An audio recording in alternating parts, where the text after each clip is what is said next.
ขอนอบน้อมต่อคุณพระรัตนตรัยขอกราบถวายความเคารพต่อหมู่สงฆ์ท่านครูบาอาจารย์พระเถรานุเถระเพื่อนสหธรรมิกขอความเจริญงอกงามในศีลในธรรมจงมีแด่ญาติโยมท่านสาธุชนผู้สนใจใฝ่ศีลใฝ่ธรรมผู้แสวงหาคุณงามความดีผู้ใฝ่บุญใฝ่กุศลทั้งหลายที่มาร่วมทำบุญในเช้าของวันนี้โดยทั่วกันทุกท่านทุกคนณโอกาสนี้ในช่วงเวลาต่อจากนี้ไปอาตมาภาพก็ขอถือโอกาสใส่เวลาในส่วนนี้เพื่อจะได้น้อมนำเอาพระสัทธรรมอันเป็นหลักธรรมคำสอนขององค์สมเด็จพระบรมศาสดาสัมมาสัมพุทธเจ้ามาปรารภสู่เพื่อนพุทธบริษัททั้งหลายให้ได้ยินได้ฟังเพื่อเสริมสร้างศรัทธาความเสื่อปัสสาทะความเลื่อมใสพร้อมทั้งวิริยะความภาคเพียรให้เกิดขึ้นมีขึ้นในดวงจิตดวงใจของหมู่เฮาทั้งหลายจนกว่าสิสมควรแก่การเวลาขอเจริญพรญาติโยมผู้ที่ประนมมืออยู่ได้วางมือลงเนาะ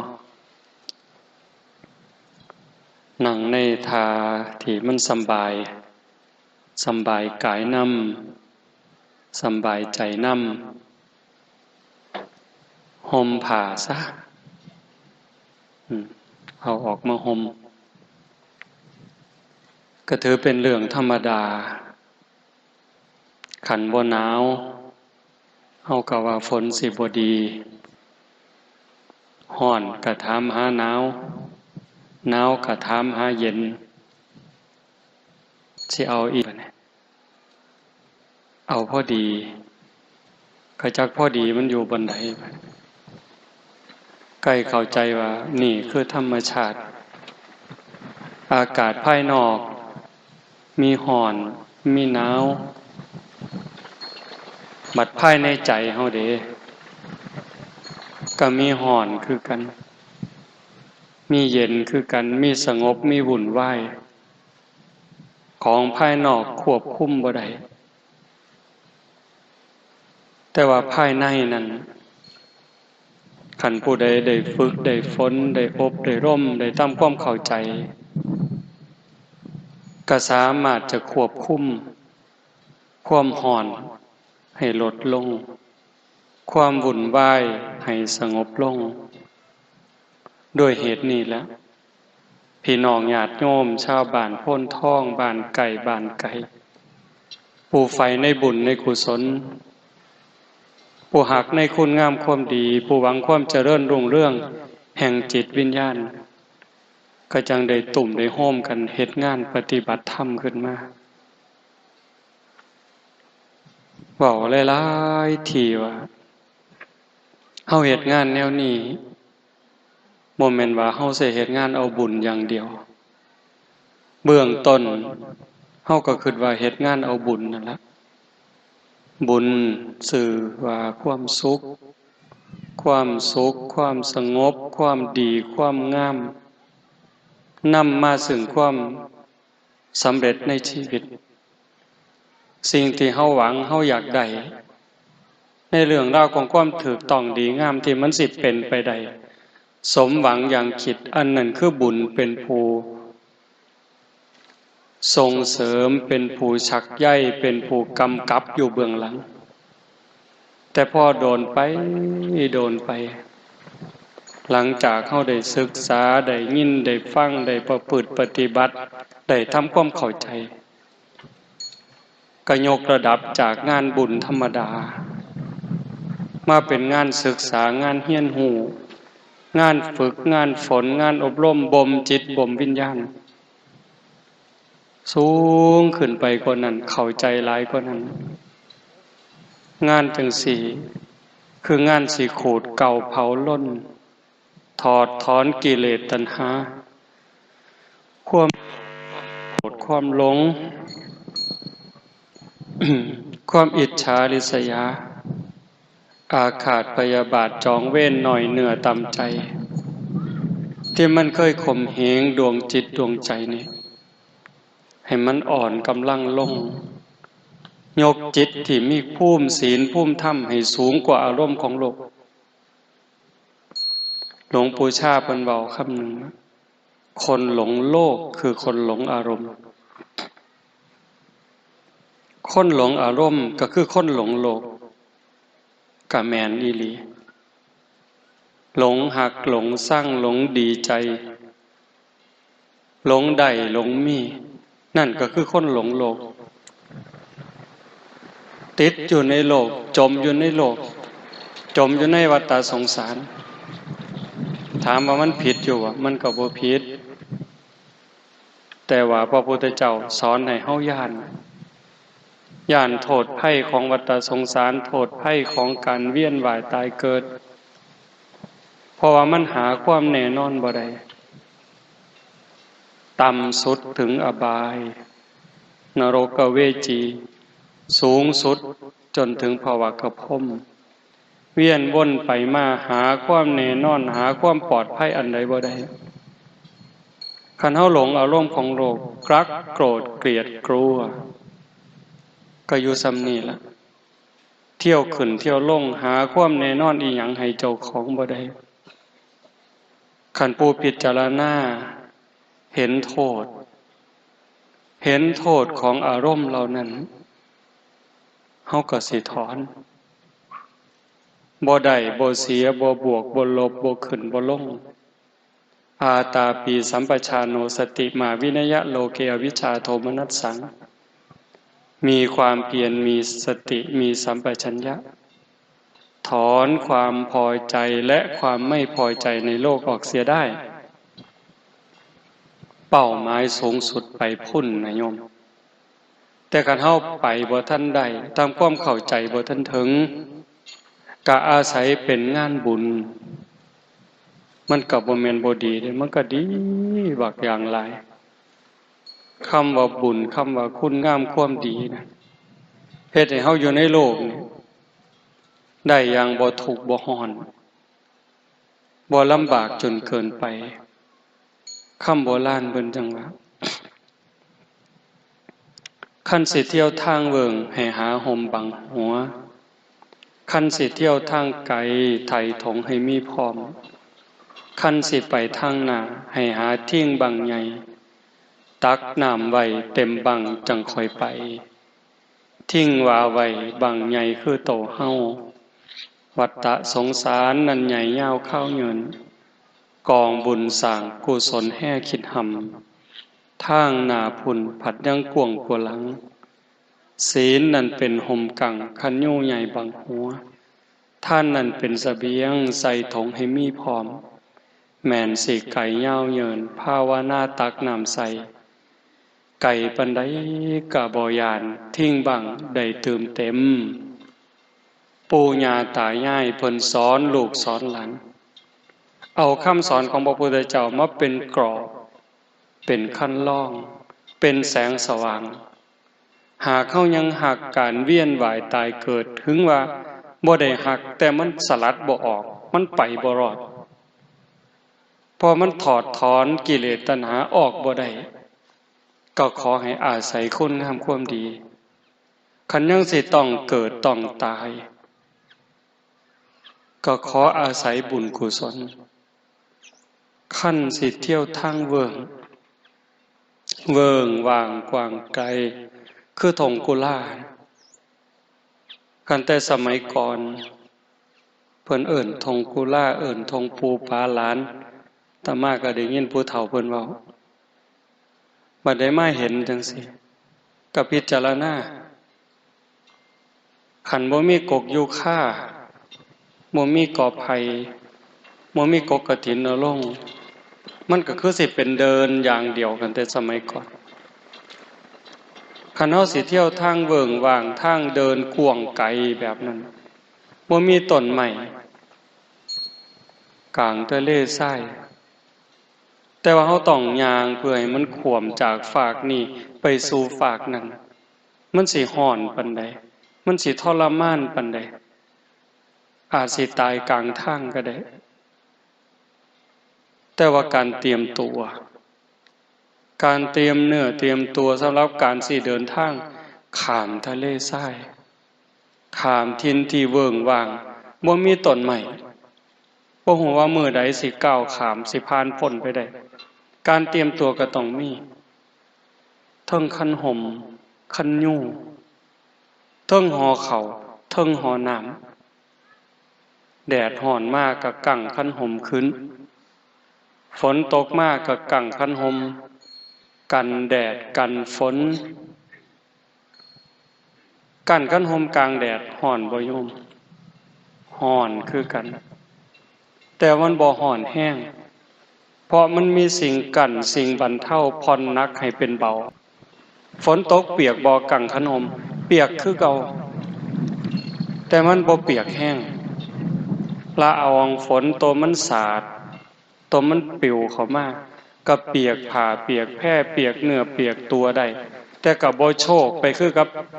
ตากฝนโดยตรงนั่นคือมีคันห่มคันยูกันห่อข้าวห่อน้ำล่ะเมิดเหือเมิดแห้งอ่อนหลาหิวก็อาศัยไขห่อข้าวนั่นมากินแล้วก็ต้องมีกำลังเพิ่มขึ้นกระปรี้กระเป๋าขึ้นสดชื่นขึ้นย่างต่อไปได้ก็สิบ่ตายท่ามกลางทะเลทรายนั้นกลางทงกลางบานั้นน้ำล่ะมีคันห่มแล้วมีห่อข้าวแล้วขันบ่มีน้ำกลับไปบ่รอดคือเก่าอาศัยน้ำได้กินแก่กระหายจิบแก่กระหายกินข้าวแซ่บแล้วอิ่มแล้วก็ต้องกินน้ำเพราะสังขารร่างกายจะต้องเป็นไปโดยธาตุทั้งสี่ดินเติมดินน้ำเติมน้ำลมเติมลมไฟเติมไฟน้ำก็เป็นปัจจัยหนึ่งขาดอาหารอาจสิ3 มื้อ4 มื้อหรือเป็นเดือนจังตายแต่ว่าขาดน้ำล่ะ3 มื้อ5 มื้อก็หมดชีวิตลงคันเฮามีทั้งห่อข้าวมีทั้งคันยูมีทั้งกระบังน้ำเฮาก็สามารถสิไปรอดปลอดภัยข้ามทงข้ามทะเลทรายจากฝากนี้ไปสู่ฝากนั้นได้ปู่ย่าตายายเพิ่นถึงสอนลูกสอนหลานคันเฮายังสิต้องเวียนว่ายตายเกิดตัดกิเลสถอนตัณหาออกจากจิตจากใจบ่ได้ก็ขอให้ได้อาศัยการเก็บเกี่ยวสัมภารธรรมเก็บกรรมบุญกุศลสร้างที่เพิงให้กับดวงจิตดวงใจเพิ่นจึงบอกว่าคันสิเที่ยวทางเบิ่งให้หาห่มบังหัวห่มคือศีลศีลคือความสำรวมระวังรักษากายวาจาใจนั้นให้มันมีความสงบเป็นปกติศีลเป็นอุบายออกจากการเบียดเบียนตนเองและผู้อื่นพ่อได้โยมคันโลกทั้งใบคนทั้งโลกนี่มีศีลสงครามบ่เกิดการเอารัดเอาเปรียบกดขี่ข่มเหงบ่เกิดการฉ้อโกงบ่เกิดโรคเครียดโรคประสาทโรควิตกกังวลสิน้อยลงการฆ่าตัวตายสิบ่มีแม่นบ่แม่นอย่าท่านเสือโยมพิจารณาได้ดีปานใดคุณศีลคุณธรรมที่ลูกต้องเป็นกำพร้าก็ย้อนพ่อแม่บ่มีศีลน้องอ้ายได้ประกาศตัดพี่ตัดน้องบ่เผาผีกันก็ย้อนบ่มีศีลบ้านเมืองล่มจมเพราะเศรษฐกิจบ่ดีเศรษฐกิจบ่ดีก็ย้อนบ่มีศีลบ่มีธรรมนี่เด้เฮือนใกล้กัน สั่งกันย่างสวนกันนำทางบ่ถามกันหน้าบูดหน้าเบี้ยวหันหน้าเขาคนละหัวนั่นก็ย้อนบ่มีศีลเด้ทุกข์ในโลกนี่แล้วก็บ่พอทุกข์ในโลกหน้าอีกคันบ่มีศีลเด้ทุกข์ในโลกหน้าคันบ่ผิดศีลเอาเป็นชาวบ้านก็ตามคันบ่มีศีลมันสิมีโทษหยังที่นำเฮาลงสู่อบายมีนรกเป็นต้นคือเฮาเบิ่งในรูปนำศาลาวัดฆ่าสัตว์ตัดชีวิตก็สิถูกตัดแขนตัดขาตัดไส้ตัดหัวถูกเข็นถูกขาหลักของเขาก็สิถูกตัดไม้ตัดมืออีหยังก็ว่าไปนอกอกนอกใจสามีภรรยาก็ต้องได้ปีนกกนิ้วน้ำมีหมาสิไล่คบไล่กินขึ้นไปถึงกับกาศพเล็กศพท่องยุดอยู่กลางๆในนิรยาบาลก็สิเอาหอกเอาแหลนเอาเหลาถิ่มแท้ก็ต้องพยายามปีนขึ้นไปกาสิจิกสิกัดสิตอดก็ต้องถอยลงมาข้างล่างหมาก็สิกัดปีนขึ้นปีนลงอยู่จังซั่นมันสิแม่นบ่แม่นจริงบ่จริงเห็นซ้ำนั่นเฮาก็ย้านนั่นคันบ่ผิดศีลข้อ3เรื่องปีนต้นงิ้วมันก็บ่มีในความคิดคำว่าบาดระแวงคำว่ากลัวคำว่าย้านมันก็บ่มีในใจเฮาคันบ่ขี้ตัวยุย่องให้คนผิดกันเว้าคำหยาบส่อเสียดเพ้อเจ้อใส่ร้ายป้ายสีเฮ็ดให้คนอื่นเสียหายเฮาก็บ่ต้องย้านสิต้องถูกตัดลิ้นคันบ่ดื่มเสพเครื่องดองของเมาเฮาก็บ่ต้องย้านเอาครีมเหล็กคีบปากแล้วก็บวยตักน้ำทองแดงกอกปากเฮาก็บ่ต้องคิดย้านถึงปากเว้าว่าบ่เชื่อแต่ว่าใจนี่ส่วนลึกๆมันก็หวาดระแวงอยู่เด้กลัวอยู่เด้นั่นคือบาปจากการผิดศีลคันเว้าตามคำสอนของศาสนาวิบากกรรมที่สิตามมาไปสู่อบายนรกเปรตอสุรกายสัตว์เดรัจฉานใส่บาปใส่กรรมสมควรแล้วเบาบางแล้วหมดเวลาแล้วกลับมาเกิดเป็นคนใหม่ถ้าหากเบียดเบียนสัตว์รังแกสัตว์ก็สิกลายเป็นคนพิกลพิการแข่งบ่ล่าขาบ่เกิงมือขาดขาขาดหูหนวกตาบอดตั้งแต่เกิดลางเถื่อก็บ่ตั้งแต่เกิดใหญ่มาสำนึงก็เกิดอุบัติเหตุต้องกลายเป็นคนพิกลพิการนั่นคือบาปผิดศีลเด้ลักเขาป่นเขาจี้เขาโกงเขาคอร์รัปชันโกงกินก็กลายเป็นคนจนโกงได้เป็นร้อยล้านพันล้านหมื่นล้านแสนล้านแต่ก็อยู่บ่เป็นสุขอยู่คือกับนอนไฟลูกก็บ่ดีคนรอบข้างก็บ่ดีบัดสุดท้ายขันกรรมมันตามท่าน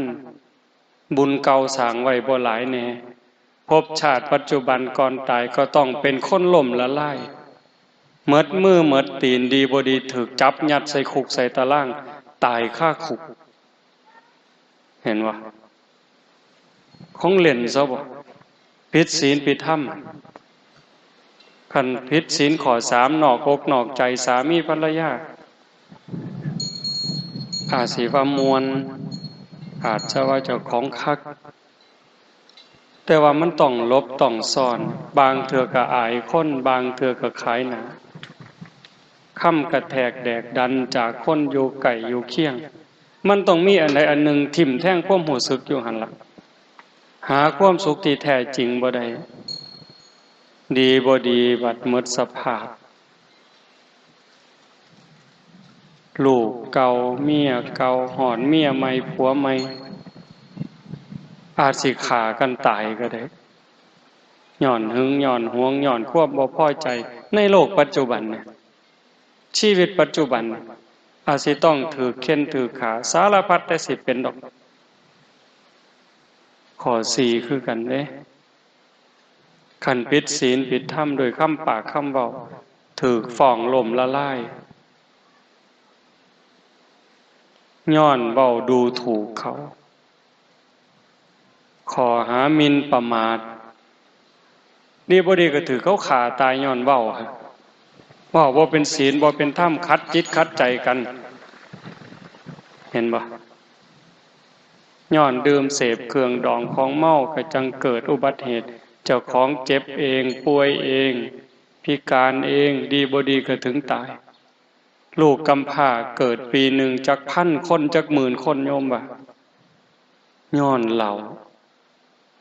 คันเว้าก็ว่าเหล้ากินก็สิเป็นหยังบ่ได้เอาเงินยาคูมาซื้อตัวเว้าคือแท้เด้บ่ได้เอาเงินครูบามาซื้อกำนันห้ามบ่ได้เอาเงินกำนันมาซื้อเด้เพิ่นว่าเฮาก็แม่นแล้วแต่ว่าเจ้าคิดเบิ่งบ่ยามสงกรานต์ยามปีใหม่โยมว่าตายหลายปานใดส่วนใหญ่ก็เมาแล้วขับปีวังหนึ่งวังปีใหม่เนี่ยเขาว่าจับเลยว่าแต่เมายึดรถไว้พร้อมด่าเขาอีกต่างหากเด้เพิ่นย้านเพิ่นบ่เฮ็ดผิดศีลย้านบ่บาปคักโยมคิดว่าลูกกำพร้าย้อนจากพ่อแม่เมาแล้วขับรถไปเกิดอุบัติเหตุปีหนึ่งมันจักพันจักหมื่นคนพิการย้อนอุบัติเหตุจากการดื่มกินเครื่องดองของเมาตายก็มีพิการก็มีลูกกำพร้าเกิดขึ้นปีหนึ่งเท่าใดทรัพย์สินสมบัติลดล่ามาสร้างคิดเป็นค่าเสียหายปีหนึ่งจักแสนล้านบางเถื่อคนดีเป็นคนสำคัญของแผ่นดินมีคุณมีค่ามีคุณประโยชน์บ่ฮู้เรื่องฮู้ราวอีหยังเลยขี่รถมาดีๆแต่คนเมาแวะไปต่ำเอาซื่อๆโทษมันบ่แม่นน้อยๆเด้สิว่าเว้าเล่นซั่นบ่ก็ย้อนจังซั่นปู่ย่าตายายเพิ่นจึงบอกว่า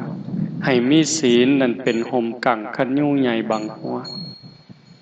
คันเฮามีศีลเป็นที่รักประพฤติตามศีลปฏิบัติตามธรรมอยู่ในโลกนี้โทษทุกอย่างเว้ามาก็สิบ่เกิดคันถ้าทุกคนในโลกมีศีลทุกอย่างว่ามาสิบ่มีจากการพิกลพิการยากจนลำบากนอกอกนอกใจสามีภรรยาต้องลบต้องซ่อนต้องขายหน้าขายตาลูกไปทางแม่ไปทางพ่อไปทางปัญหาของสังคมก็สิลดลงเห็นอยู่ตัวการแตกร้าวสามัคคียุยงให้เป็นฝักเป็นฝ่ายคือประเทศไทยวาง 3-4-5 ปีที่ผ่านมามันก็สิบ่เกิดคันเว้าแต่ความจริงใจมีแต่ความปรารถนาดีต่อกันบ่ใส่ร้ายบ่ป้ายสีความหักความแพงมันหักดีเอาแท้แต่ว่าเนื่องจากบ่มีศีลเห็นแก่ประโยชน์ส่วนตัวแก่หมู่แก่พวกแก่พ้องก็เลยทำลายศีลทำลายธรรมสีเลนะสุขติงยันติความสุขสงบร่มเย็นเลยบ่เกิดสีเลนะโภคสัมปทาทรัพย์สมบัติโภคะเลยบ่มีหมดโลกนี่เถียงที่ละเถียงพระพุทธเจ้าเถียงที่ละเถียงพระธรรมครอบผู้ใดก็ว่าผู้ใดคักผู้ใดก็ว่าผู้ใดแน่บ่งึดบ่งอกัน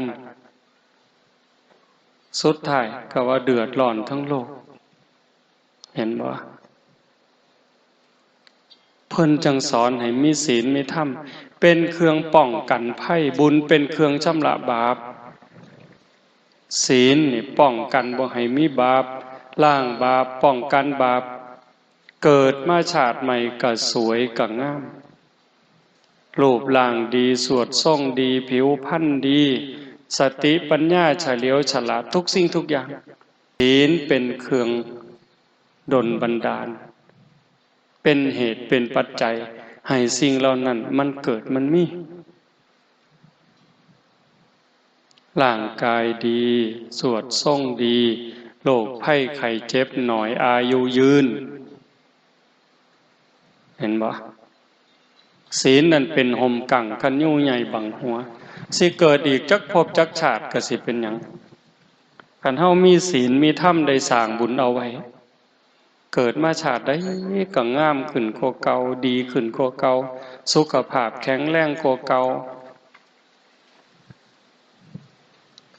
เพราะว่ามีห่มกั่งคือเฮาย่างผ่านแดดผ่านเดินผ่านทะเลทรายมีคันห่มกันแดดอยู่แต่มันก็ผ่อนหนักเป็นเบาเกิดมามันถูกอยู่คนงามก็ถูกคนรวยก็ถูกแม่นบ่ทุกข์แบบเขาเอิ้นว่าทุกข์แต่ว่าทุกข์ประจำสังขารล่ะก็คือมื้อนี้หนาวนี่ผู้ใดม่วนบัดนี้เอาคนงามก็หนาวคือกันเนาะคนสุขภาพแข็งแรงก็หนาวคือกันอยู่ยากคือกันสิว่าจังได๋บ่แม่นสิหนาวแต่คนขี้ร้ายเด้คือกันหมดเธอสิได้อยู่แต่ได้กินแต่ละมื้อโยมบ่ง่ายซั่นบ่โดยเฉพาะโยมไม่ออกหนาวปานใดก็ต้องตื่นมาหนาวปานใดก็ต้องเอามือเช้าเข้ามาใส่หวดได้เจ้าโอ้ยมันหนาวบ่เอามือเช้าดอกสิว่าซั่นบ่มันสิบ่ล้างหน้าพุ่นบ่หนาวก็ต้องเอามือจุ่มน้ำล้างหน้าคือเก่าต้องล้างหน้าแปรงฟันเข้าห้องน้ำห้องท่าเฮ็ดอยู่เฮ็ดกินเลี้ยงลูกเลี้ยงผัวแม่นสิดีปานใดงดงามปานใดก็ต้องเฮ็ดนั่นมันคือการบริหารชีวิตเกิดมาแล้วมันสิดีสิงามก็ต้องเจ็บต้องไข้ต้องพัดภาคจากสิ่งหักสิ่งแพงบางเรื่องบางอย่างประสบกับสิ่งที่เฮาบ่พอใจในบางเรื่องบางอย่างเฮามีความหวังมีความปรารถนาเกิดขึ้นหวังปรับความผิดหวังก็รอคอยอยากปรับทุกข์ก็เกิดเห็นบ่แต่ว่ามันก็ดีกว่าคนที่เกิดมาทุกข์เกิดมาลำบากพิกลพิการโรคภัยไข้เจ็บรุมเร้าจังว่ามันหนีบ่พ้นมันต้องเวียนว่ายตายเกิดปู่ย่าตายายเพิ่นจังสอนศีลนั่นเป็นห่มกั่งคันยู่ใหญ่บังหัวท่านนั่นเป็นเสบียงใส่ถุงให้มีพร้อมเสบียงคือภาระสัมภาระห่อข้าวห่อน้ำสำหรับการเดินทางมันสิย่างผ่านแดดผ่านเดินผ่านทะเลทรายอันเบิ่งว่างแต่คันเฮามีห่อข้าวอ่อนล้าอ่อนแห้งนั่งลงไขห่อข้าวกินก็มีเหือมีแห้งไปได้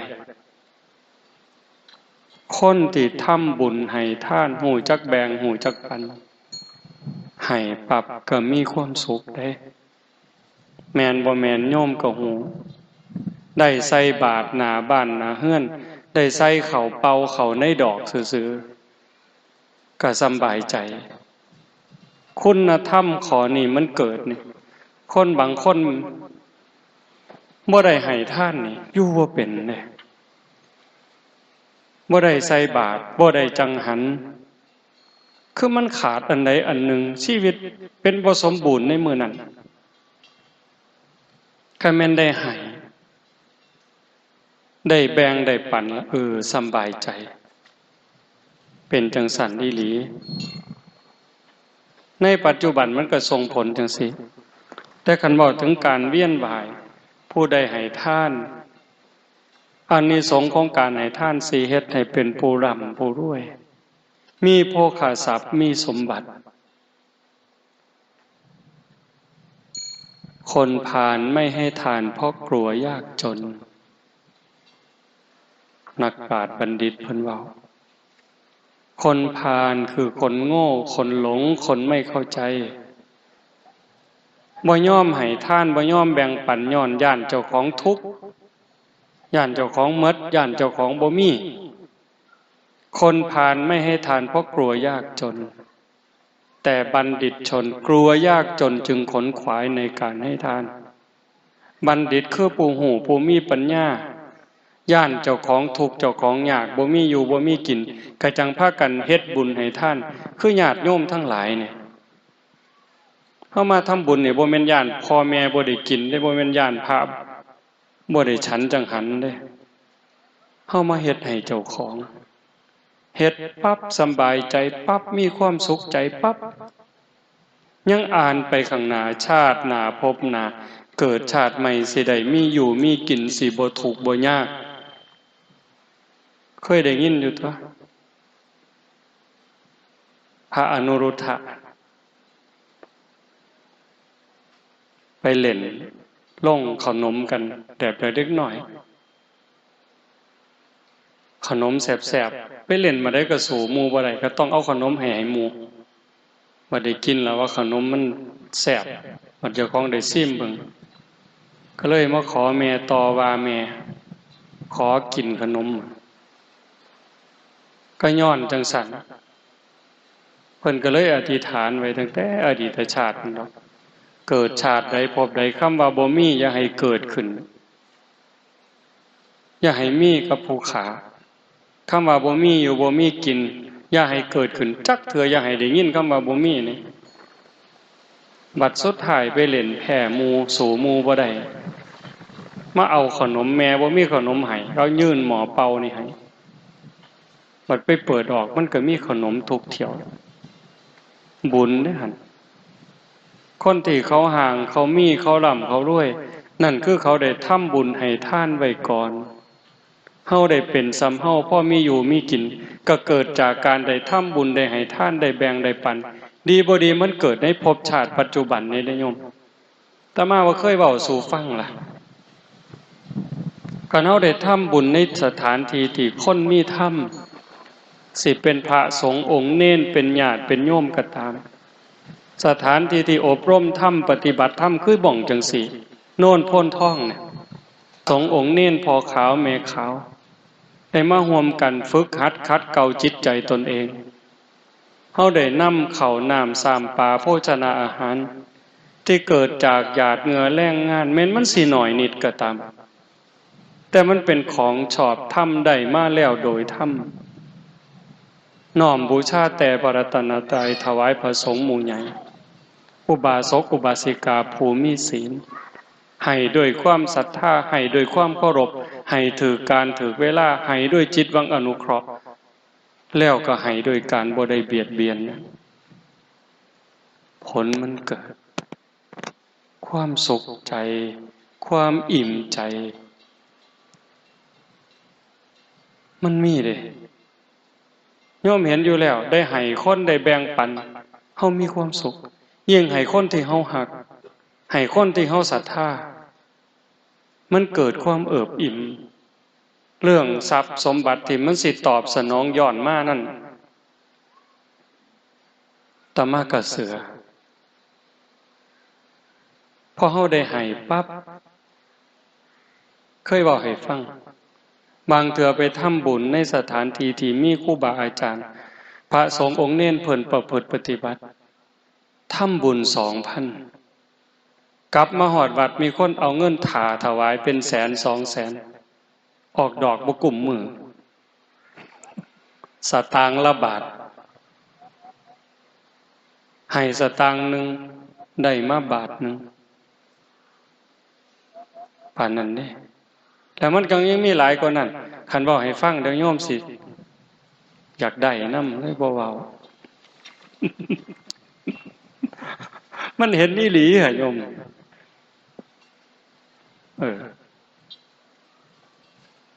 คันเฮามีจังสั่นก็คือเฮามีหอเข้าในการเดินทางเกิดจักภพจักชาติก็บ่ทุกข์บ่ยากอยากได้หยังก็ได้อยากมีหยังก็มีเฮือนอยู่เพราะอาศัยมีรถลามาสร้างการเดินทางก็บ่ลำบากอยากหยังก็ได้กินเหลียวลงหน้าก็มีหน้าเจ้าของเลี้ยวขึ้น โคกก็มีไร่เจ้าของมีสวนเจ้าของลูกก็ดีผัวก็ดีเมียก็ดีเกิดจากบุญทั้งหมดคันเฮาได้เจริญภาวนาได้ฟังเทศน์ฟังธรรมได้ทำความเข้าใจจังซี่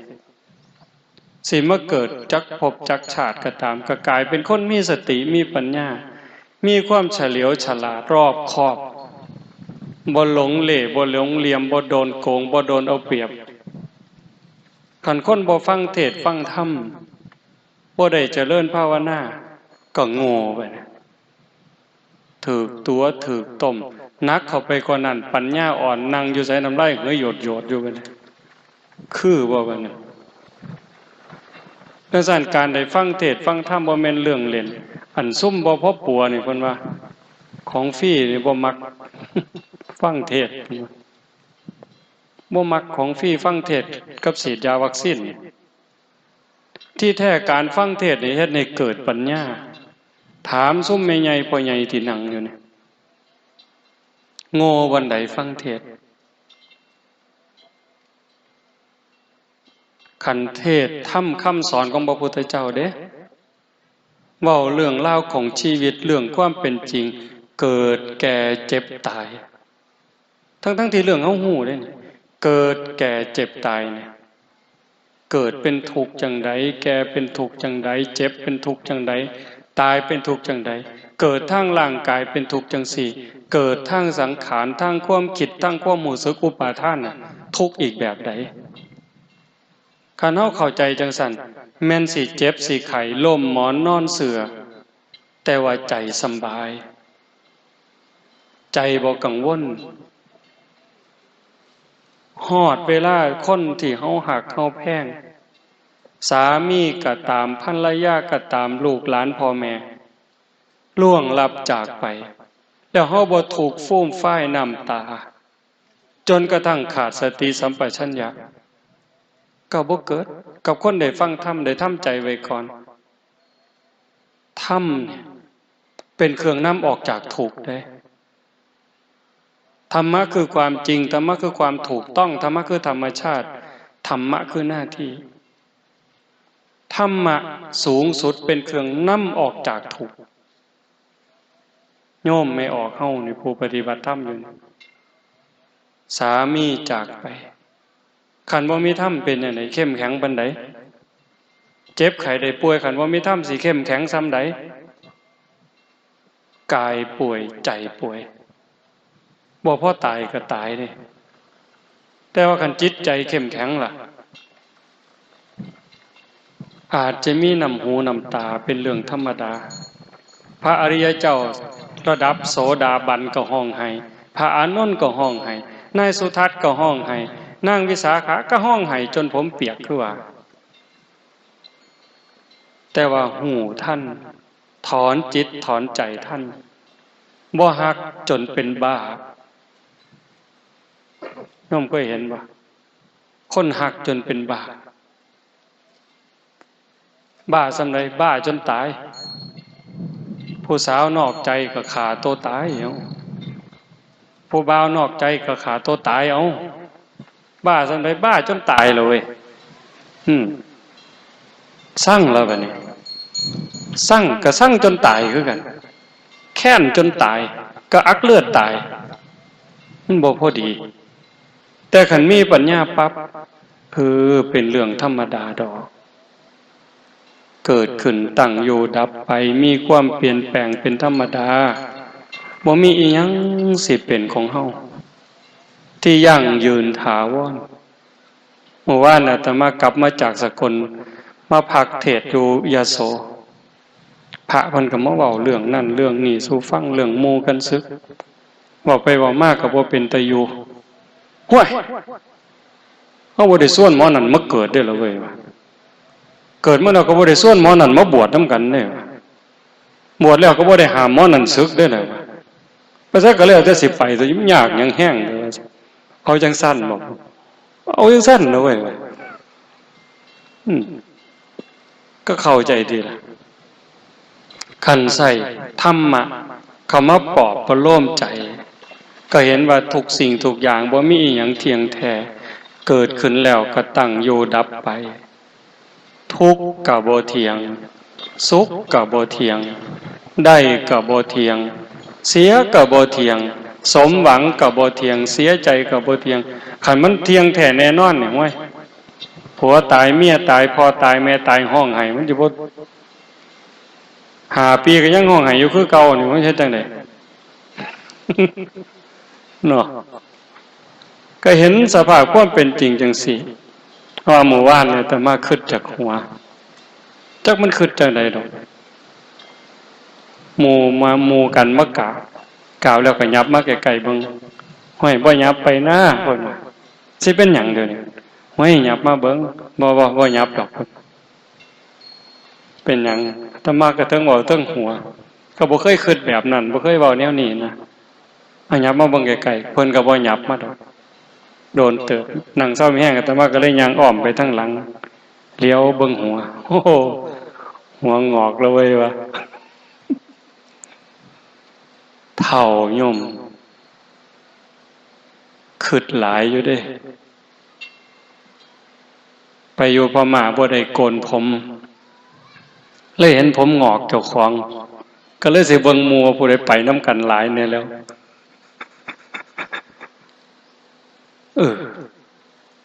แต่ก่อนก็ว่าเจ้าของเด็กหน่อย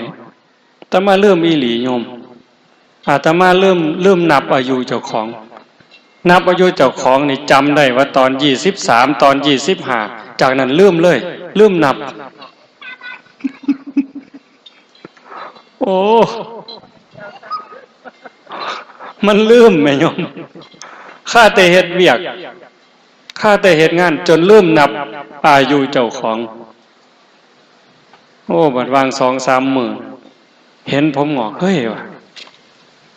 ผมงอกนี่โตอายุจักปีแล้วเว้ยมันนับเบิ่งว่า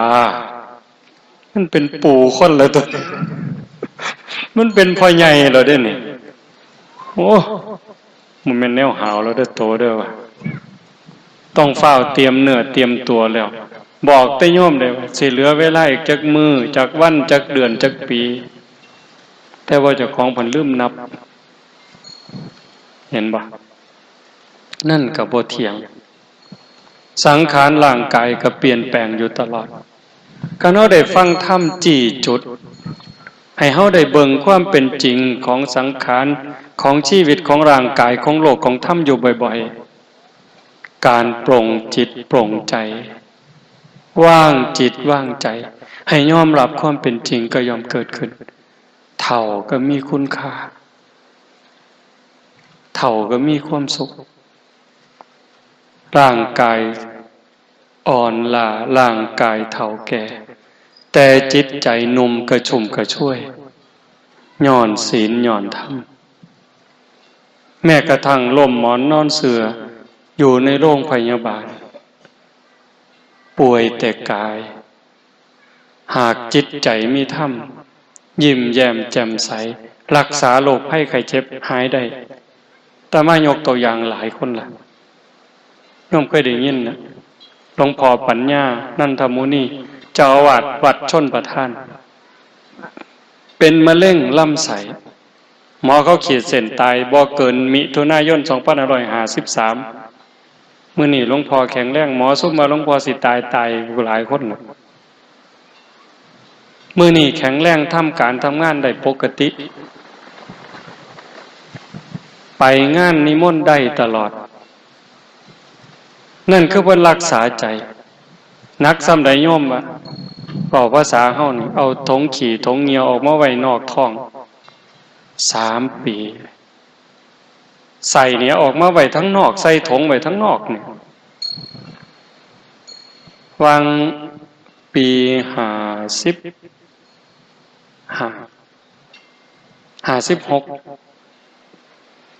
เอาลำไส้เข้าไปคืนท้องผ่าตัดเอาใส่ยัดลงขึ้นเฮ็ดคือเฮ็ดเล่นนี่ติดเชื้อห้ามเยี่ยมบ่มีผู้ใดเข้าเยี่ยมได้อยู่4 เดือนเต็มๆคิดว่าหมดล่ะบ่มีโอกาสแต่บัดสุดท้ายฟื้นรอดออกมา ย้อนรักษาใจอย่างเดียวเฮ็ดจังได๋สิรักษาใจได้คันบ่มีปัญญาเด้ปัญญาสิเกิดมาจากหยังก็เกิดจากการได้เจริญภาวนาได้ฟังเทศน์ฟังธรรมได้ทำความเข้าใจงานอบรมธรรมปฏิบัติธรรมที่โน่นพ้นท่องเฮาเนี่ยจึงเป็นงานที่ครบวงจรเทิงทานเทิงศีลเทิงภาวนา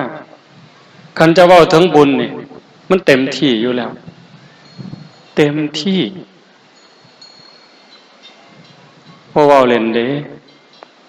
โยมคอยคิดคอยอ่านคอยทบคอยทวนทุกคนที่มีส่วนร่วมได้บุญบ่น้อยลองเบิ่งว่าในขณะที่โลกมันห่อนมันห้นคนเอารัดเอาเปรียบ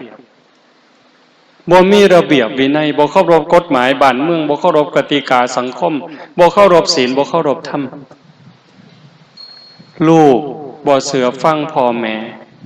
ลูกศิษย์บ่เชื่อฟังครูบาอาจารย์บ้านเมืองบ่ฟังผู้นำคนดีคนมีศีลมีธรรมนี่กลายเป็นตัวตลกเป็นบ่แถวนี่คนดีมีศีลมีธรรมกลายเป็นตัวตลกกลายเป็นคนบ่มีค่ากลายเป็นคนโง่หั่นนี่แต่ว่าคนเกเรคนพาลเป็นบุคคลดีได้หน้าได้ตาได้ถูกยกย่องได้รับเสียงสรรเสริญมียศมีบริวารขอให้รวยขอให้ซื้อเหล้าสู่กินนั่นล่ะคนดีแต่ว่าคันเป็นแบบนั้นทั้งหมดบ่อนใดล่ะสิอยู่ใดแผ่นดินห่อนคือไฟคนดีต่างหากคนมีศีลมีธรรมคือพ่อใหญ่แม่ใหญ่ญาติโยมเฮาทั้งหลายคันคือเฮาอยู่กันจังซี่มันสิเดือดร้อนบ่ข่มเหงกันบ่เอารัดเอาเปรียบกันบ่ซุมหมู่นี่ย่านบาปนี่แม้แต่คิดบ่ดีบ่งามโอ้ยมันสิบาปเพิ่นย่านหอยความคิดเจ้าของเด้ย่านมันเป็นบาปเพิ่นคิดบ่ถูกบ่ดีคำเว้าคำจาเว้าบ่ถูกแน่พลาดแน่โอ้ยย่านบาปคันเว้าถึงครูบาอาจารย์ก็ต้องขอขมาลาโทษการกระทำทางกายกับพ่อกับแม่กับพี่กับน้องคันมันบ่ถูกต้องก็ย่านบาปต้องไปกราบขอขมาได้เล่าสู่เพิ่นฟังได้สารภาพผิดคันจิตใจคนทั้งหลายเป็นแบบนี้แล้วโยมว่าหมดโลกเนี่ยบ่ว่าสินับถือพุทธคริสต์อิสลามพราหมณ์ศิกคันจิตใจคนในโลกเป็นแบบนี้สงครามมีบ่ได้ปัญหาระหว่างประเทศมีบ่ได้นั่นคืออานุภาพของศีลของธรรมธรรมะคำสั่งสอนพระพุทธเจ้าหากเป็นจังซี่ปู่ย่าตายายเพิ่นจังว่าโตภาวนาคือบังน้ำบังทิ้งหอดห่มจิกยังสิได้สวยหลังหอดห่มหั่งยังสิได้สวยหน้าหอดห่มว่ายังสิได้อาบกินได้จิบแก่กระหายขันคนมีปัญญาแม่นสิเกิดมามันสิทุกข์สิยากลำบากลำบนปานใดก็เอาตัวรอดแก้ปัญหาเฉพาะหน้าไปได้ปลดเปลื้องภาระของชีวิตไปได้งานศีลงานธรรมอาตมาจึงบอกว่า1ละเป็นงานบุญ2เป็นงานศึกษาหลักธรรมคำสอนของพระพุทธองค์ได้ทำความเข้าใจได้ฝึกหัดพัฒนาสูงสุดเป็นการยกระดับดวงจิตวิญญาณให้พ้นไปจากกองทุกข์กองกิเลสมันบ่แม่นเป็นไปบ่ได้เด้อโยมมื้อนี้วันที่6กุมภาพันธ์2559บ่แม่นว่าการประพฤติปฏิบัติสิบ่มีผลธรรมะเป็นอากาลิโกปฏิบัติได้ให้ผลได้ไม่จำกัดการเอหิปัสสิโกเป็นสิ่งที่เรียกให้มาดูท้าพิสูจน์สันทิฏฐิโกผู้ศึกษาและปฏิบัติจะพึงเห็นได้ด้วยตนเองแม่ขาวพอขาวผู้บาอาจารย์ผู้ได้มานั่งเจริญสมาธิภาวนาได้เดินจงกรมได้หู้จักรสชาติอยู่คันเฮามีสติในอารมณ์ปัจจุบันยก ขึ้นย่างไปเหยียบลงมีสติอยู่ที่เท้าซ้ายขวาซ้ายขวาหรือนั่งเบิ่งลมหายใจเข้าออกมีสติสัมปชัญญะเห็นลมหายใจเข้าลมหายใจออกชัดเจนเนี่ยจิตเฮาสลัดอารมณ์ตัดอดีตตัดอนาคตบ่หักบ่สั่งจิตเป็นอิสระอยู่กับเนื้อกับตัวนั่นคือจิตพุทธะเฮาสิเฮ็ดตัวนี้ให้หลายได้จังได๋ตื่มได้จังได๋คันจิตที่สลัดหักสั่งถอนรักหักชังออกจากจิตจากใจได้นั่นคือจิตอิสระนั่นคือจิตพุทธะหักบ่มีสร้างบ่มีกลัวบ่มีเกลียดบ่มีอิจฉาริษยาบ่มียะถาวิมุตตังจิตตังปัจจเวคคติพึงพิจารณาตามจิตที่หลุดพ้นมันมีอยู่หมดสู่คนเพิ่นเอิ้นว่านิพพานหน่อยนิพพานชิมลองนิพพานชั่วขณะนิพพานตัวอย่างมันมีอยู่ในใจขันบ่เฮ็ดบ่ทำบ่ปฏิบัติจอดบ่ต้องแจวบ่มีทางหูแต่บ่ได้ซิมเข้าใจอยู่ตัวหูแต่บ่ได้ซิมจักหน่อยสิกินข้าวแตงพระเขามื้อนี้เอ้าเบิ่งแกงนี่เป็นตาแซ่บอ้อมนี่เป็นตาแซ่บเป็นตานัวคักเหลียวเบิ่งด้วยตานี่ก็ว่ามันคักแล้วเว้ยแต่บ่ทันมาแตะลิ้นนี่มันบ่ทันได้ซิมจากการได้หำเฮียนได้ศึกษาได้ทำความเข้าใจก็คักเติบแต่ว่าคันได้ซิมล่ะได้ลงมือสู่การประพฤติปฏิบัติโยมมาจากทางบ้านคือกันยืดตัวตรงๆให้นั่งลองมือยืดตัวตรงๆหลับตาเบาๆหายใจเข้ายาวๆลึกๆหายใจเข้ารู้หายใจออกรู้มีสติวางไว้ที่จุดลมกระทบผู้บางคนอยู่ในหูดังผู้บางคนอยู่ปลายๆมองง่วงดังเนี่ยผู้บางคนอยู่ซ่านดังผู้บางคนอยู่ริมฝีปากแล้วแต่คนเพราะว่าลักษณะของดังของปากบ่คือกันหายใจเข้ามันกระทบมันสิเย็นนิดนึงเอาสติไว้หันแปะไว้หันจอบอยู่หันหายใจเข้าเย็นนิดนึงหายใจออกอุ่นน้อยนึงคันเราเห็นจังสี่ชัดเจนขันมันเด่นมันชัดสติมันกล้ามันตัดอดีตตัดอนาคตหักบ่มีสร้างบ่มีย่านบ่มีกลัวบ่มีน้อยใจเสียใจบ่มีเห็นแค่หม่องล้มเข้าล้มออกชัดเจนปุ๊บนั่นจิตได้พักจิตได้พักโยมเฮาพักแต่กายเฮ็ดเวียกเมื่อยก็ว่านั่งเศร้ามีแห้งนั่งโดนก็ว่านอนเศร้ามีแห้งนั่นคือพักผ่อนทั้งร่างกายแต่ว่าใจเจ้าให้มันพักเถื่อนอนหันมือกายหน้าผากโอ้ยอันนั้นน้ออันนี้น้อผู้นั้นน้อผู้นี้น้อโดนเติบหายใจไงพลิกตึบไปอีกครั้งนึงคึดอีกใจสิขาดอีหลีอีหลอบัดพลิกไปอีกครั้งนึงเมื่อคืนยังแจ้งนอนบ่หลับหูนั่งกินข้าวอยู่กับแกงปลาฮ้อนๆแกงไก่ใส่ใบบักขามใส่หัวสีไข่ใส่คาอ่อนหอมห่วยๆสดแซ่บแต่ลิ้นแต่ว่าใจคิดห่วยอย่าคืนน้ำลายแม่ล่ะมันเป็นตะสดปวดไปเนาะคือใหญ่แกงไก่บ้านอายทวนแล้วบางมีตั้งหน่วยบักขามอ่อนใบบักโกดก็มีสิไข่ก็มีคาก็มีแซ่บคักแล้วเว้ยว่ะแต่ว่าใจคิดมันสิกลืนลงบ่ล่ะนั่นคือจิตมันบ่ได้พักรู้โตนมันบ่บ้ากับใจนี่บ้าได้โยมใจเป็นใหญ่ใจเป็นประธานทุกอย่างอยู่ที่ใจสำเร็จที่ใจบ้ากับใจเป็นบ้าบ่แม่นโตเป็นบ้าเด้อ่านมาบอกพี่บ้าต้องขออภัยเด้อโอ้ยพี่บ้ามันบ่ได้ด่าคนแน่น่ะ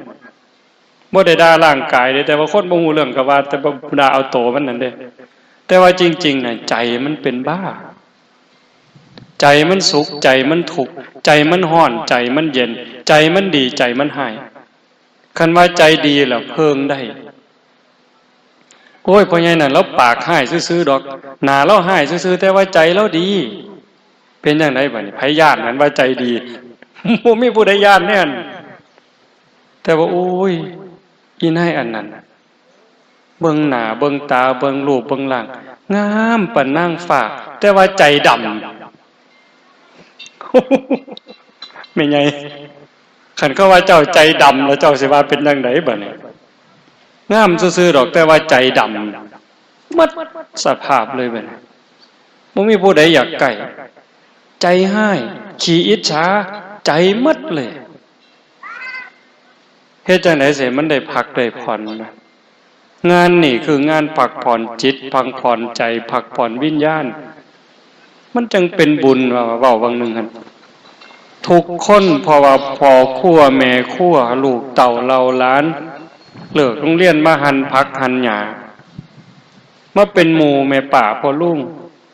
เตรียมกับข้าวกับน้ำล้วนแต่มีส่วนร่วมในบุญในกุศลทั้งหมดอยากมีแนวเว้าหลายๆหลายๆที่จริงมันหลายแห้งดอกสิมาแก้มือสิแก้คักแก้แนวเว้ยมื้อนั้นบ่แม่นอาตมาลืมเลยโยมอาตมาเขียนกระดาษไว้ว่ามันที่หาคักๆเลยเดี๋ยวนี้ก็ว่ามื้อนี้ฝ้าวไปอุบลมื้ออื่นสิไปบ้านโพนทองก็ยังเว้าอยู่มันไปอยู่อุบลกำลังอยู่ในกสทช.ได้ยินแต่ครูบารับโทรศัพท์โอ้ยมันไปบ่ทันแล้วยายตอนนี้อยู่อุบลแม่นคักๆว่ะก็ดีอยู่บ่ได้มานี่อาตมาก็เลยได้ไปสกลกลับมาฮอดวัดค่ำๆโอ้สกลเพิ่นก็อยากให้ไปซะดอกเว้ยบ่ได้ไปบ้านโพนทองดอกให้ครูบาเพิ่นโทรหาครูบาประสิทธิ์ก็เลยว่าเอาไว้ก่อนเด้ออาจารย์คิดเบิ่งก่อนคันพ่อมีแห้งก็สิไปมื้อคืนนี่ค่ำๆมันจะเกือบทุ่มนึงจังโทรมาโอ้มื้ออื่นสิไปแก้มือดอกเด้อมีแนวเว้าให้ฟังหลายโยมเรื่องหนึ่งเป็นเรื่องน่าดีใจอยู่วางวันที่20ฮอด23อาตมาไปพม่าเขาจัด2คืนก็ขอเขา3คืนพอเขาให้3คืนแต่อาตมาก็อยู่บ่ได้ทางกรุงเทพเพิ่นขอให้กลับมาร่วมประชุมอาตมาก็ปฏิเสธไป2เที่ยว3เที่ยวแต่ก็เจ้าก็ขอร้องว่าคันเฮามามันสิเป็นประโยชน์สุดท้ายก็เลยกลับถิ่มหมู่ไว้ทั้งพุ่น60กว่าชีวิตอาตมาก็มากับครูบาเพิ่นมาก็ย่างบ่ได้เด้ตอนออกจากศรีสะเกษไปเทศโคราชก็เริ่มย่างบ่เป็นขู่เป็นคนแล้วเข่งหมดฮอดกรุงเทพก็ได้โซ้มขึ้นบนนอนอยู่โรงเรียนลุงอรุณยามมื้อเช้าได้ขี่รถเข็นออกจากโรงเรียนลุงอรุณขึ้นรถไปที่มหาวิทยาลัยจุฬาลงกรณ์มหาวิทยาลัยไปร่วมประชุมนายแพทย์ประเวศวสีมาเป็นประธานแล้วก็บรรยายพิเศษประธานของสสสของอาสมศีลของสถาบันแล้วก็โครงการวัดบันดาลใจผู้มีสถาปนิกทั่วประเทศ 70-80 บริษัทเจ้าอาวาสวัดที่สนใจในโครงการ140กว่าวัดน่าดีใจบ่เว้าเพิ่นเว้าคือจังเฮาคักหั่นนะโยมเพิ่นโยมสิได้ยินอยู่อาตมาเว้าให้ฟังปีกายก็เจ้ามาจอบเฮาเป็นปีกว่าๆเปิดเผยโตช่วงเดือนก่อนพฤษภาอาตมาอาจจะจำผิดก่อนพฤษภาตั้งแต่ปี57มั้ยเปิดเผยโตที่หลังเดือนช่วงพฤษภางานขึ้นภูเขาวิสาขะบูชาพุทธฐานล้ำลึกก็เจ้าก็ได้มาร่วมจากนั้นมาสรุป จาก30,000-40,000กว่าวัดทั่วประเทศเขาคัดเอา9วัดวัดเฮาถือคัดลำดับที่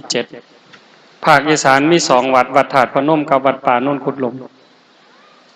บัดเขาจะเอิ้นมาประชุมบางหนึ่งก็เจ้าเว้าว่าที่ผลงานที่โดดเด่นเป็นประโยชน์ที่สุดในกลุ่มทั้ง9วัดคือวัดโนนขุดหลมก็เลยอยากให้อาจารย์มาเว้าก็เลยได้ตัดสินใจมาบัดพ่อมาฟังเพิ่นเว้าตั้งแต่อยู่ในห้องรับรอง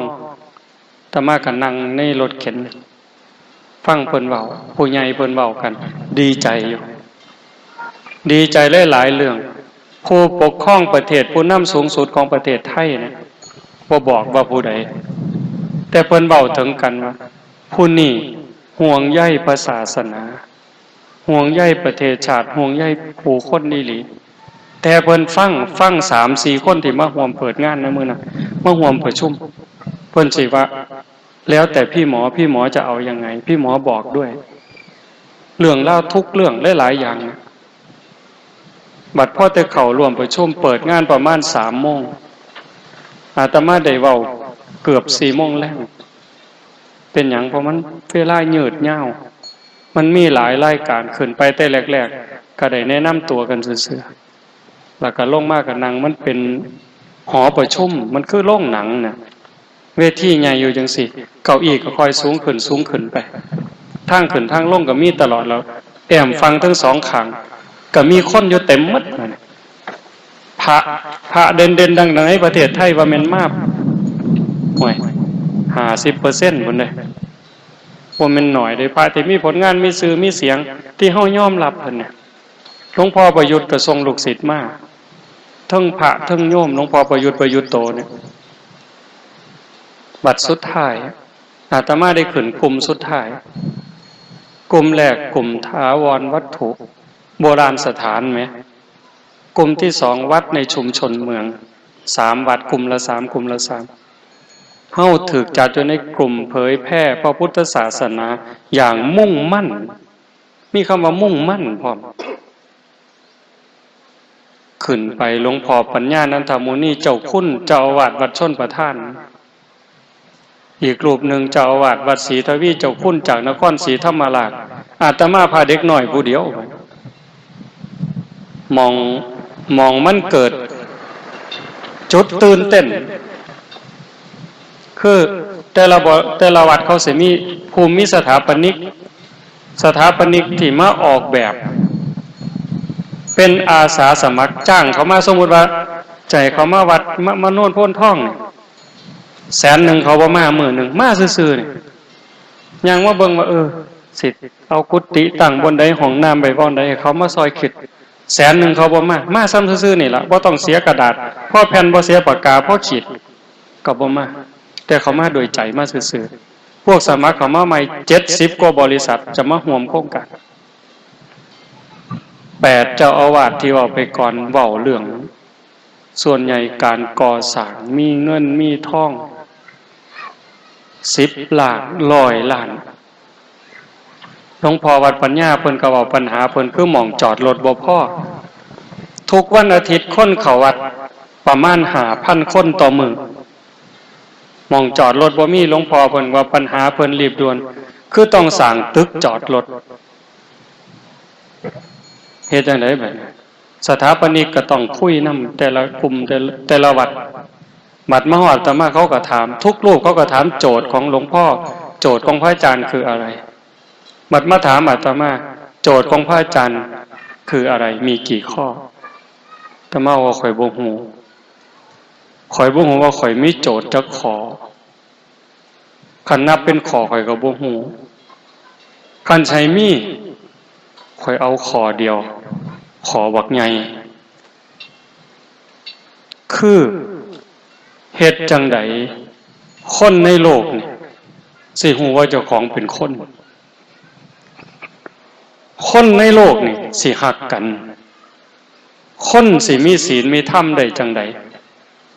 นี่คือโจทย์ข่อยจังเฮ็ดงานบ่ฮู้เช้าฮู้ค่ำบ่ฮู้อีหยังควรเฮ็ดก่อนเฮ็ดหลังข่อยคุบอันใดได้ข่อยคุบเลย มือครบก็ครบปากก็กัดเบิดพ่อแต่เว้าจังซั่นสถาปนิกโยมหมีบริษัทไอซอล่าเพิ่นก็ว่าเพิ่นมาวัดเฮาแต่แรกสิเอาหยังไปต่อสู้คันว่าเป็นการแข่งขันกับอีก8วัดเฮามีแต่ต้นไม้มีแต่ความยากจนเพิ่นก็บ่มีแนวสู้แต่มาเห็นแม่ใหญ่เฮานั่งอยู่ในเฟื่องจังซี่หนึ่งเดียวนอกนั้นเขานั่งตึกนั่งห่างนั่งทับเงิน100 ล้านแต่ว่าเฮานั่งทับเฟื่องมานะเห็นแม่ใหญ่โยมหมีเพิ่นว่าผมละน้ำตาไหลโยมชมพู่ของอาสมศีลคือกันเห็นคุณย่าคุณยายมาบริจาคเงิน20 บาทบริจาคเงิน20 บาทแล้วยิ้มอย่างหน้าตาบานนะมันเป็นไปได้อย่างไรเขาบ่เคยเห็นนะโยมเขาเห็นแต่คนท่านพันท่านหมื่นท่านแสนนั่งเถือท่านเทือละแสนก็ยังนางหน้าบูดบูญูดอยู่อันนี้ท่าน20 บาทเรายิ้มแปะยิ้มแป้นอาตมาก็ได้ที่โยมทุกท่านก็คงจะเคยได้ยินว่าศรีสะเกษนี่ยากจนกระทั่งกินดินก็เป็นข่าวมาแล้วก็เลยบอกชาวบ้านเฮายากจนจากก่อนชาวบ้านก็บ่เป็นแนวนี้ได้เข้าวัดเขาว่าหักวัดหักว่าหักคุณงามความดีแต่มื้อนี้สิไปวัดก็ลำบากเป็นหยังหนี้สินรัดเขาหมู่เจ้ารวย100 ล้านก็ซื้อน้ำตาลโลละ10 กว่าบาทกับแม่ใหญ่ข่อยผู้เป็นหนี้นี่ล่ะซื้อราคาเดียวกันสบู่ราคาเดียวกันยาสีฟันราคาเดียวกันน้ำปลาราคาเดียวกันแล้วชาวบ้านข่อยทุกข์นี่มันย้อนไปย้อนบ่มีศีลบ่มีธรรมย้อนการเอารัดเอาเปรียบมือไผเหย้าก็สาวได้สาวเอาสิเฮ็ดจังได๋สิแก้ปัญหาจังซี่จังได๋ให้เว้ยคนเงียบเลยบ่ตอนนั้นพอแต่ลงจากเวทีมาโยมลงพอประยุทธ์มากราบย่างลงจากนี่มานั่งซ้ำนี่เราก็สิเบิ่งบ่คักซั่นบ่มากราบแล้วพระอาจารย์มาจากวัดป่าโนนกุฎหล่มใช่ไหมใช่โยมมีอะไรโยมร้องไห้เพิ่นว่าไม่ใช่แต่โยมนะทั้งหมดตุนั่งบนมันนั่งเป็นสันอยู่ใกล้ๆโยมก็เป็นเอามือปาดหน้าพระก็เป็นแล้วมันเป็นอะไรมันบอกไม่ถูกแล้วจะทำยังไงต่อไปอาตมาก็เลยบอกท่านบอกอย่างในใจอันนี้หลวงพ่อวัดประธานพนมกับนั่งฟังอยู่ข้างหลังบัดสุดท้ายมือหลังนอนอยู่เมานอนหลังจากประชุมแล้วนอนวัดปัญญาเมื่อขี่รถกลับมาค่ำๆก็เลยโทรถามโยมชมพู่จะสรุปงานวันไหนสรุปวันจันทร์เขาสรุปวันจันทร์พอเขาประชุมวันอาทิตย์เขาก็พักเขาประชุมวันเสาร์พักวันอาทิตย์วันจันทร์เขาสรุปถามตอนค่ำๆเพิ่นว่าผู้ใหญ่เขาพอใจมากมีความหวังมากอาตมาก็เลยเห็นอยู่ข่อยมีแนวสิบอกหมู่เจ้าอีกแนวหนึ่งสิผ้าหมู่เจ้าปวงสิปวงน้ำข่อยบ่เห็นอีหลีโยมโครงการแบบนี้เกิดจากการย่างอ้อมศรีสะเกษมา2 ปีเห็นการสิฟื้นฟูพระพุทธศาสนา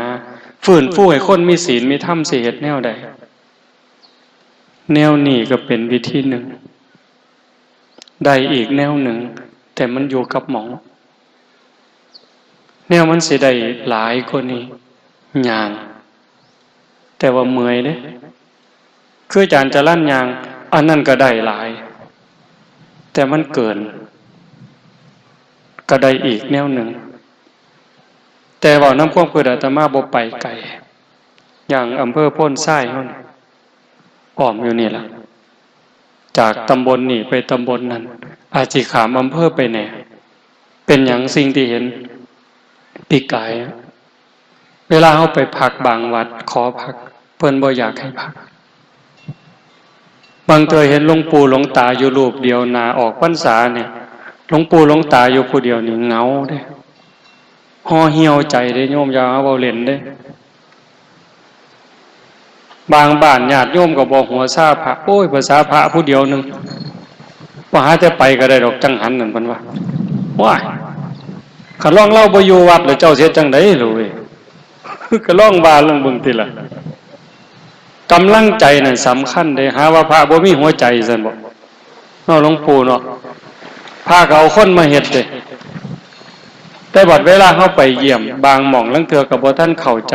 แพ่งศาสตร์แพ่งหมอนญาติโยมทายกก็เว้านั่นเว้านี่บัดพอเฮาทำพาทำวัดเว้าธรรมะสู่ฟังก็คล้ายยามมื้อเช้ามาจังหันก็อยากทำบุญตามประเพณีหั่นละผู้ละ5ผู้ละ10ได้ 1,000 2,000เฮาถวายคืนแบ่งถวายวัดเป็นค่าน้ำค่าไฟเครื่องนึงถวายหลวงปู่หลวงตาไว้ใส่ซื้ออยู่ซื้อยาซื้อน้ำปนะฉันเด้อยิ้มน้ำตาไหลน้ำทรงจังหันนี่อาตมาจังบ่ได้ว่าโครงการธรรมญาตราโครงการเดินธุดงค์บ่แม่นโครงการไปเยี่ยมยามพี่น้องที่บ่เคยหูจักบ่เคยเห็นหน้าบัดเฮาสิหนีน้ำตาขูได้บัดนี้